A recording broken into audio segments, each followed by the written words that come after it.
firman Tuhan pada pagi hari yang indah ini, yaitu dengan topik mengikut Tuhan dengan sungguh-sungguh.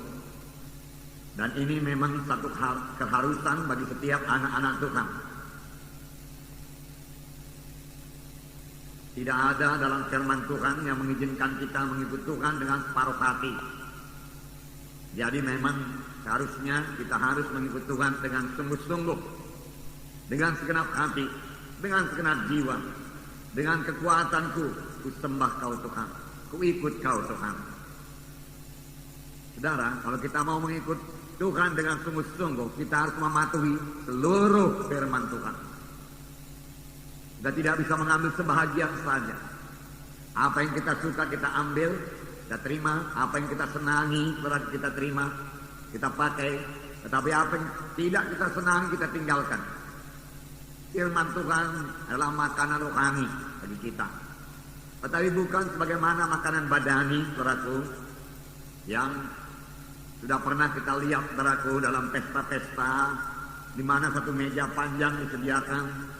Dan di atas meja panjang itu disediakan banyak makanan. Lalu kita pun datang dan memeriksa semua makanan itu.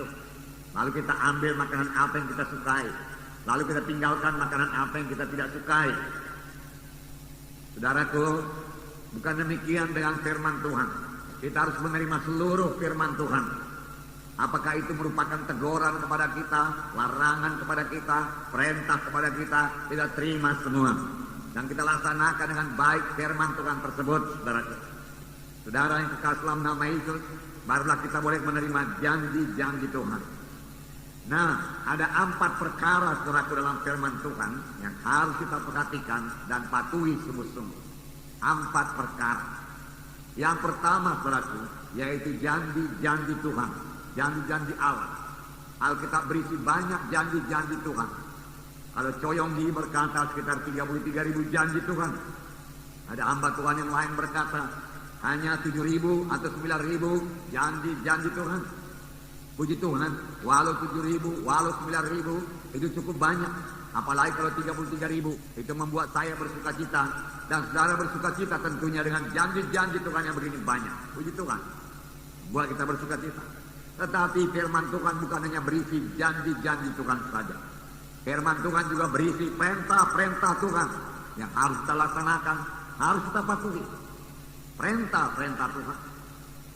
Kalau firman Tuhan berkata, lakukan ini, kita harus melakukannya. Berbuat begini, kita harus berbuat. Karena itu perintah Tuhan. Kemudian ada lagi larangan-larangan Tuhan. Jadi saya dilarang menyembah berhala. Ya, itu harus kita patuhi. Ya. Dilarang mencuri, harus kita patuhi. Sebab firman Tuhan berkata, jangan kamu mencuri, jangan menyembah berhala.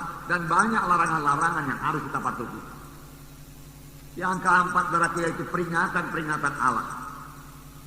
Peringatan-peringatan Allah juga perlu kita perhatikan dan kita patuhi. Karena kalau kita tidak perhatikan larangan-larangan Tuhan dan kita melanggar larangan Tuhan, maka bayarannya sangat mahal, saudaraku. Nah, mari kita perhatikan yang pertama sekali, saudaraku, yaitu janji Allah. Janji Allah, begitu banyak janji Tuhan. Saya katakan tadi, saudaraku, ada yang mengatakan 33.000, ada yang mengatakan 9.000, ada yang mengatakan 7.000 janji-janji Tuhan. Haleluya. Saya memang belum pernah menghitungnya. Kalau saudara sudah menghitungnya, saudara mengetahuinya, saudara. Tetapi saya yakin janji-janji Tuhan ini begitu indah bagi anak-anaknya. Dan janji Tuhan ini membuat kita bersuka cita. Dan kalau Tuhan yang berjanji, Tuhan mau menggenapinya. Tuhan tidak berjanji kosong. Dia tidak sebagaimana manusia pada umumnya. Banyak manusia berjanji tapi tidak menepati janjinya. Tapi kalau Tuhan berjanji, dia pasti menepati janjinya. Walaupun janjinya itu kadang-kadang begitu besar menurut pikiran kita, begitu hebat, begitu luar biasa. Tapi kalau Tuhan sudah menjanjikannya, Tuhan menggenapinya. Dan tidak ada yang mustahil bagi Tuhan, saudara. Yang perlu kita perhatikan, supaya doa kita dijawab Tuhan. Cuma masih banyak doa yang belum dijawab Tuhan. Padahal saudaraku yang berdoa itu berkata, apa yang saya doakan ini adalah janji Tuhan. Tetapi mengapa belum genap dalam hidup kita? Ada saya dengar anak-anak Tuhan yang berdoa dengan begitu baik, begitu lancar. Dan dia mengutip banyak firman Tuhan, tetapi tidak jahil dalam hidupnya. Di manakah kesalahannya ini? Apakah yang perlu kita perhatikan? Yang pertama sekali, saudaraku, kita perlu memperhatikan kepada siapakah janji Tuhan itu diberikan. Apakah kita termasuk di dalamnya apa tidak? Kalau kita tidak termasuk dalam janji Tuhan tersebut, maka janji itu tidak akan bisa kita minta. Kita minta pun tidak akan genap. Misalnya saya berkata kepada saudara, siapa di antara saudara yang berumur 50 tahun ke atas, saya mau memberikan sebuah Alkitab kepada saudara. Tidak semua saudara akan menerima Alkitab. Mengapa? Karena tidak semua saudara berumur 50 tahun ke atas. Siapakah yang dapat menerima Alkitab tersebut? Hanya yang berumur 50 tahun ke atas. Jadi terbatas.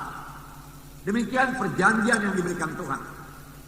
Dalam keempat Injil kita melihat, saudara, bahwasanya kalau Tuhan berjanji, Tuhan tujukan kepada siapa janji itu. Dan biarlah saya katakan kepada saudara, kebanyakan janji Tuhan ditujukan Tuhan kepada murid-muridnya. Pada murid-muridnya.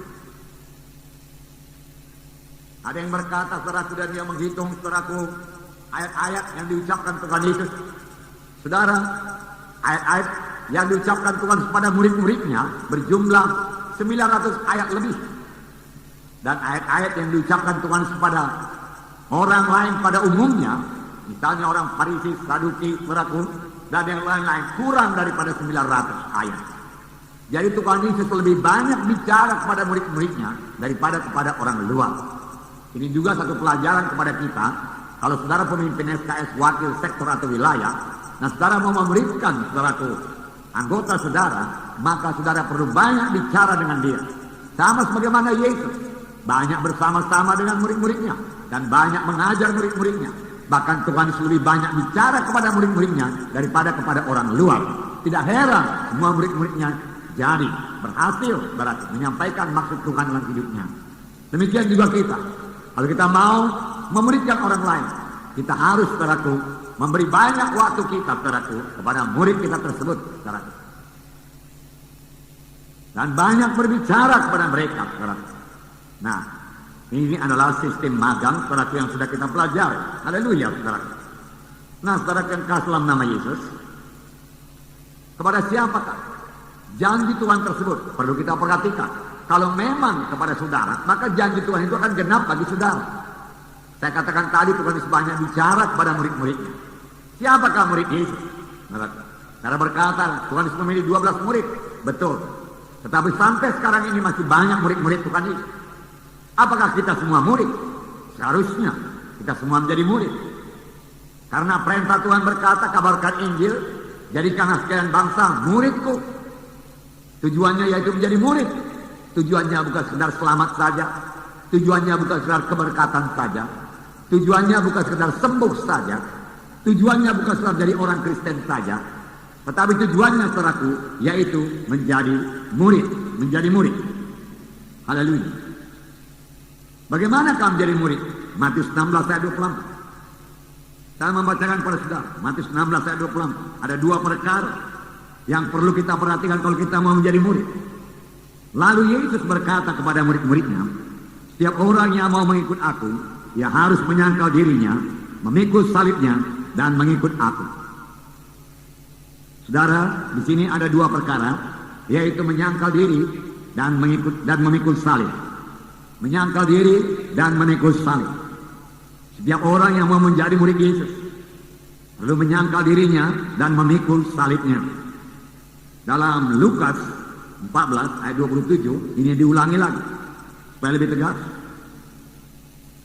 Lukas 14 ayat 27 saya membacakan pada saudara. Barang siapa tidak memikul salibnya dan mengikut aku, ia tidak dapat menjadi muridku.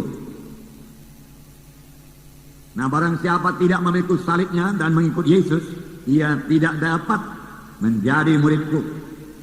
Tidak dapat menjadi muridku. Kalau firman Tuhan berkata tidak dapat, itu berarti tidak dapat. Dua perkara harus kita genapkan kalau kita mau menjadi murid Yesus. Menyangkal diri, mengangkat salib. Menyangkal diri, mengangkat salib. Kalau kamu tidak menyangkal diri dan tidak mengangkat salib, kamu tidak dapat menjadi muridku. Dua perkara.